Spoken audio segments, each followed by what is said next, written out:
காற்றை தரும் காடுகளே வேண்டாம், ஓ தண்ணீர் தரும் கடல்கள் வேண்டாம், ஓ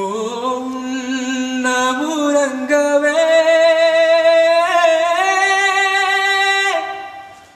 இப்போதான் டென்மார்க் வந்து இறங்கியிருக்கேன். ஸ்டார்னி 2க்காக இங்கே பிரம்மாண்டமான செட்டெல்லாம் ரெடி ஆகிட்டு இருக்கு. உங்களுக்காக பயங்கரமான டான்ஸ் ஃப்ளோர் ரெடி ஆகிட்டு இருக்கு. இந்த மாதிரி சில ஸ்பெஷலான விஷயங்கள்லாம் இருக்குது. அது மட்டும் இல்லாமல் உங்களுக்காக specially energetic songs for the youth of Denmark.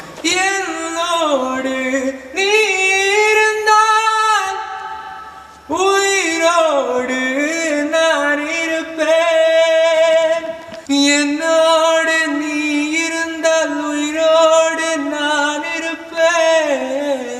So என் கூட சேர்ந்து டான்ஸ் ஃப்ளோர் ஆடுறதுக்கும் என் கூட சேர்ந்து பாடுறதுக்கும் எல்லாம் ரெடியாக தயாராக இருங்க. On October 4th, 4 o'clock, I'll meet you all at Star Night 2. Let's have a great time there. இது இருளல்ல, அது ஒளியல்ல, இது ரெண்டோடும் சேராத பொன்னேரம். தலை சாயாது, விழி மூடாது, சில மொட்டுக்கள் சட்டென்று பூவாகும். பெண்ணே பெண்ணே பூலோகம் எல்லாமே தூங்கி போன பின்னே புல்லோடும் பூவீடும் ஓசை கேட்கும் பெண்ணே, நாம் இரவின் மடியில் பிள்ளைகளாவும் பாலூட்ட நிலவுண்டு. வெண்ணிலவே வெண்ணிலவே விண்ணை தாண்டி வருவாயா, விளையாட ஜோடி தேவை. மறந்துடாதீங்க 4th October ஹோசன்ஸ் கல்ச்சுரல் ஹவுஸ்ல சந்திப்போம்.